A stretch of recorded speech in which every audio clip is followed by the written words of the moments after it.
नमस्कार, घटना चक्र बुक वीडियो के इस शैक्षणिक मंच पर आपका स्वागत है। हमारा उद्देश्य है ज्ञान को सरल, स्पष्ट और सुलभ रूप में आप तक पहुंचाना।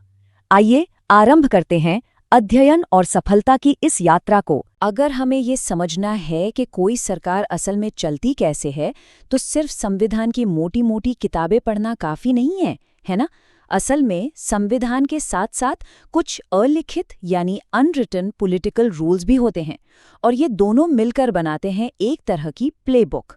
तो आज हम इसी प्लेबुक के कुछ पन्ने पलटेंगे, उन नियमों को जानेंगे जो किताबों में तो नहीं मिलते लेकिन भारत में असली पावर को शेप देते हैं। तो सवाल यही उठता है कि आखिर ये अलिखित नियम हैं क्या, कैसे ये पावर और गवर्नेंस पर अपना असर डालते हैं। क्योंकि देखिए, कई बार जो नियम दिखाई नहीं देते ना, वही सबसे ज्यादा ताकतवर होते हैं। तो चलिए पता लगाते हैं कि ये नियम आखिर हैं कौन से। इस प्लेबुक का पहला चैप्टर या कहें पहला नियम एक ऐसे हाई प्रोफाइल पद के बारे में है जो है तो बहुत बड़ा, पर हैरानी की बात यह है कि इसका जिक्र हमारे संविधान में कहीं भी नहीं है। अच्छा, इस पर आने से पहले एक सवाल जरा सोचिए, सरकार में प्रधानमंत्री के बाद दूसरा सबसे पावरफुल इंसान कौन होता है? क्या वो होम मिनिस्टर है या फिर फाइनेंस मिनिस्टर? इसका जवाब शायद थोड़ा चौंकाने वाला हो, क्योंकि असल पावर और ऑफिशियल टाइटल ये हमेशा एक ही चीज नहीं होते। और यहीं से मामला इंटरेस्टिंग हो जाता है। देखिए, दो तरह के पद होते हैं, एक होता है कॉन्स्टिट्यूशनल पोस्ट और दूसरा पॉलिटिकल पोस्ट, और दोनों में ना जमीन आसमान का फर्क है। कॉन्स्टिट्यूशनल पोस्ट वो है जिसके बारे में, जिसकी शक्तियों के बारे में सब कुछ संविधान में लिखा है, लेकिन पॉलिटिकल पोस्ट वो तो जरूरत के हिसाब से बनता है। मतलब ये राजनीतिक जरूरतों, गठबंधन की मजबूरियों या किसी खास स्ट्रैटेजी से पैदा होता है। ये कानून से ज्यादा सियासत का खेल है।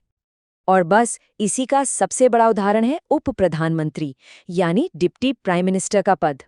ये एक परफेक्ट एग्जाम्पल है एक पॉलिटिकल पोस्ट का। ये किसी संवैधानिक नियम से नहीं बल्कि पूरी तरह से एक राजनीतिक फैसले से वजूद में आता है।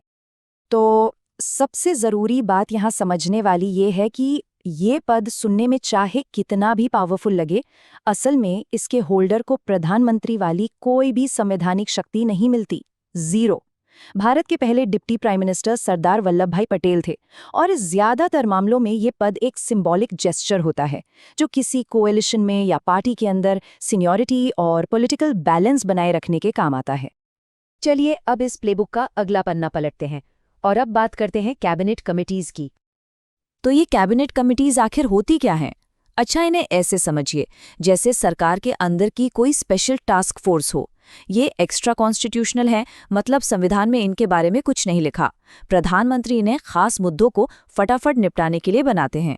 अब खुद ही सोचिए, अगर हर छोटे बड़े फैसले के लिए पूरी की पूरी कैबिनेट एक साथ बैठेगी, बहस करेगी, तो काम कब होगा?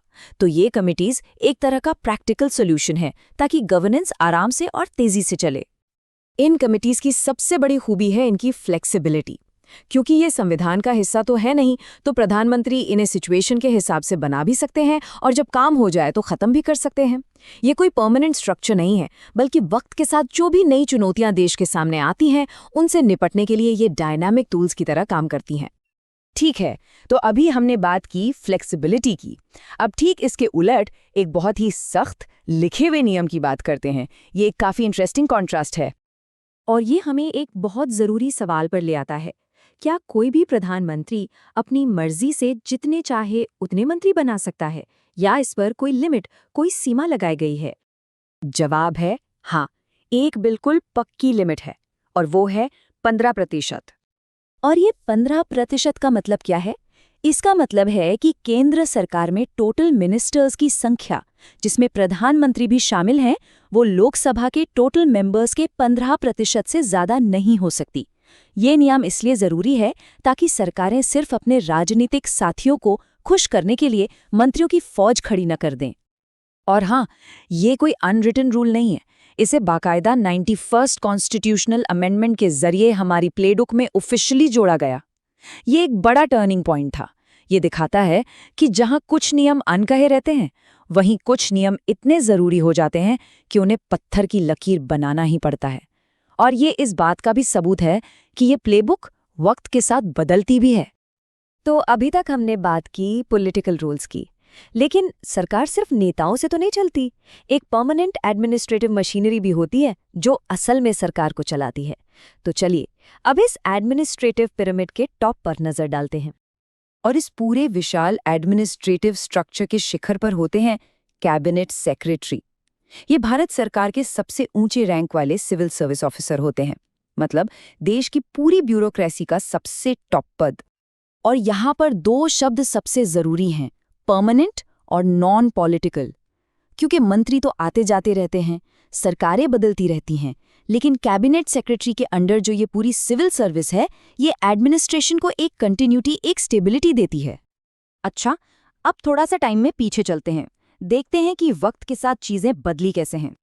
जब 1947 में भारत आज़ाद हुआ, तो उस वक्त की केंद्र सरकार ने सिर्फ 18 मंत्रालयों के साथ काम शुरू किया था, सिर्फ 18। जरा सोचिए, और आज की विशाल सरकारी मशीनरी से इसे कंपेयर करके देखिए।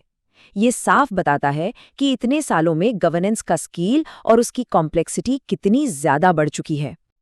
तो इस पूरी प्लेबुक के पन्ने पलटने के बाद टेक अवे क्या है? पहली बात, हमने ये समझा कि पावर सिर्फ कॉन्स्टिट्यूशनल नहीं, पॉलिटिकल भी होती है। इसका बेस्ट एग्जाम्पल है डिप्टी पीएम का पद। दूसरी बात कि सरकार का स्ट्रक्चर फ्लेक्सिबल भी हो सकता है, जैसा कैबिनेट कमिटीज में दिखा, और सख्त भी, जैसा कि मिनिस्टर्स की 15% लिमिट में। और इन सब के बीच एक एंकर का काम करती है हमारी परमानेंट सिविल सर्विस, जो देश को वो जरूरी स्टेबिलिटी देती है। और ये सब हमें एक आखिरी सवाल पर लाके छोड़ता है। जैसा हमने देखा, ये प्लेबुक कोई पत्थर की लकीर तो है नहीं, ये पहले भी बदली है और आगे भी बदलती रहेगी। तो सोचने वाली बात ये है कि जैसे जैसे भारत नई चुनौतियों और नई उम्मीदों के साथ आगे बढ़ रहा है, इस प्लेबुक को फिर से कैसे लिखे जाने की जरूरत पड़ सकती है।